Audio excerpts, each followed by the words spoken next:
तथागत कहते हैं, जब तक आप ना चाहे कोई आपका अपमान नहीं कर सकता। आपका मान या अपमान किसी दूसरे शख्स के कहने पर नहीं होता। अगर आप चाहे तो किसी के कहे शब्द ले सकते हैं और ना चाहे तो छोड़ दीजिए। एक समय की बात है, गौतम बुद्ध किसी गांव के रास्ते से जा रहे थे। उन्हें देखकर गांव के कुछ लोग उनके पास आए और उनकी वेशभूषा देखकर उनका उपहास और अपमान करने लगे।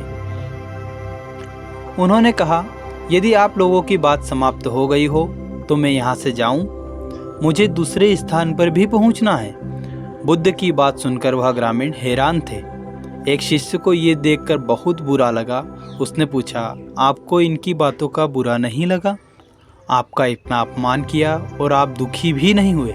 तब बुद्ध ने कहा, मुझे अपमान से दुख नहीं होता और स्वागत से सुख भी नहीं होता, इसलिए मैं वही करूँगा जो मैंने पिछले गांव में किया था।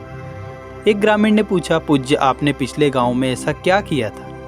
बुद्ध बोले, पिछले गांव में मैं कुछ लोग फल फूल मिठाइयाँ लेकर आए थे। तब मैंने उनसे कहा था कि मेरा पेट भरा हुआ है और मुझे माफ़ करो। तब मैंने उन्हें वह फल वापस लौटा दिए थे। इस तरह आपने मुझे अपशब्द भेंट किए तो मैं वापस इन्हें आपको लौटाता हूँ। इसलिए ध्यान रखें, कोई आपके बारे में कुछ बुरा बोलता है तो ये वो इस बात पर निर्भर करता है कि आप चीज़ों को किस तरह से लेते हैं। यदि आप स्वीकार नहीं करते हैं तो वह स्वयं ही उनके पास लौट जाते हैं। आपका मान या अपमान किसी दूसरे शख्स के कहने पर नहीं होता। अगर आप चाहे तो किसी के कहे शब्द ले सकते हैं और ना चाहे तो छोड़ दीजिए। धन्यवाद।